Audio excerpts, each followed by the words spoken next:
Welcome back to my battle against beach plastic.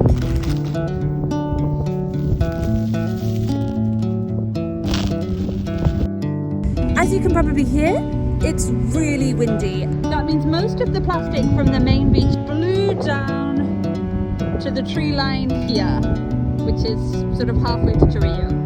I had planned to walk to the tree line and then pick up litter the whole way back, but there was so much litter blowing into the ocean as I was walking along that I already started picking it up on my way here, and now I'm less than halfway to the tree line and my bag is already pretty much full.